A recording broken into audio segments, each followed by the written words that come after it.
নমস্কার বন্ধুরা, আবার চলে এলাম একটা নতুন রেসিপি নিয়ে। আজকের রেসিপি হচ্ছে মাছ ডিমের কোক্তাকারি। প্রথমে কোক্তাকারি করবার জন্য বাটির মধ্যে জলটা দিয়ে নিচ্ছি। জলটা অল্প ফুটে উঠলে তাতে নুন আর হলুদ দিয়ে দিচ্ছি।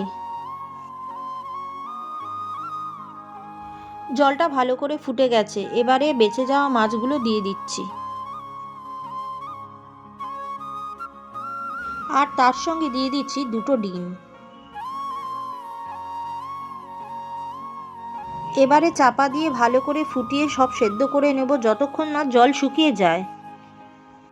ডিমটা সেদ্ধ হয়ে গেছে, তুলে নিচ্ছি। মাছগুলো আরেকটু সেদ্ধ হবে, তার জন্য চাপা দিয়ে দিচ্ছি। মাছগুলো সেদ্ধ হয়ে গেছে, জলও শুকিয়ে গেছে। এবারে নামিয়ে কাটা ছাড়িয়ে নেব। ডিম দুটো ছাড়িয়ে নিয়েছি।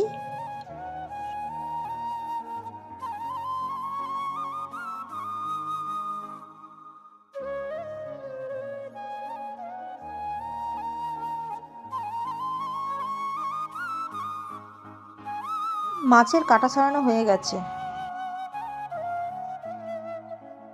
এবারে ডিম দুটো গ্রেট করে নিচ্ছি।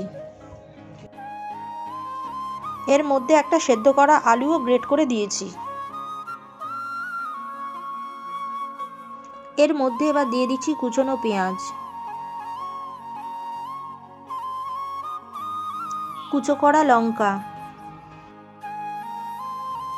দিয়ে দিচ্ছি রসুন কুচি, আর দিয়েছি হলুদ আর নুন, আর দিয়েছি সামান্য বেসন। এবারে সব একসঙ্গে মেখে নেব। মাখা হয়ে গেছে। এবারে সব কোক্তার মতো করে গড়ে নিচ্ছি।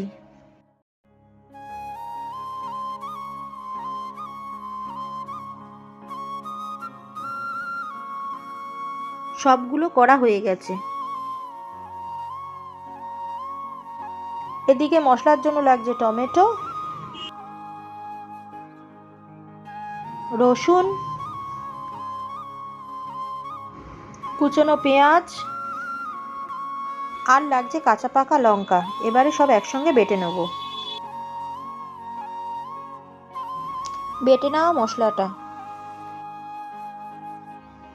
এবারে কড়ায় তেল দিয়ে নিচ্ছি।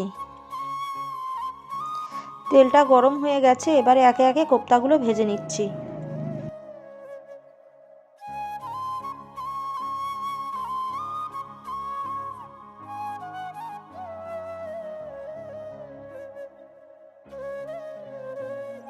বেশ লাল লাল করে ভেজে তুলে নিয়েছি। এবারে কড়ায় তেল দিচ্ছি। তেলে জিরে ফোড়ন দিচ্ছি।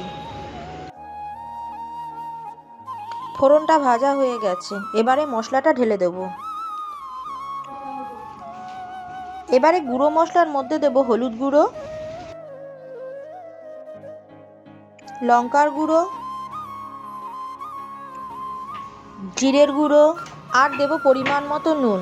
দিয়ে ভালো করে মশলাটা কষে নেব।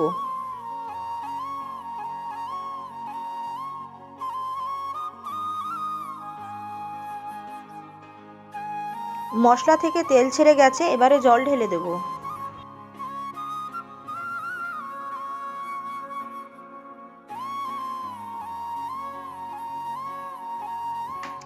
ঝোলটা ফুটে উঠেছে, এবারে কোপ্তাগুলো দিয়ে দেবো।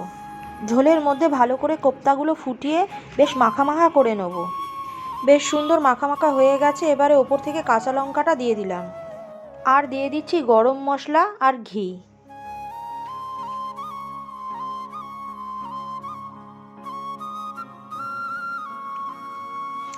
তৈরি মাছ ডিমের কোক্তাকারি।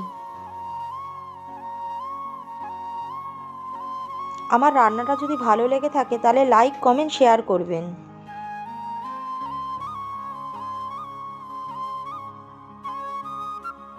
আর আমার চ্যানেলের নতুন বন্ধু হলে সাবস্ক্রাইব করে পাশে থাকবেন।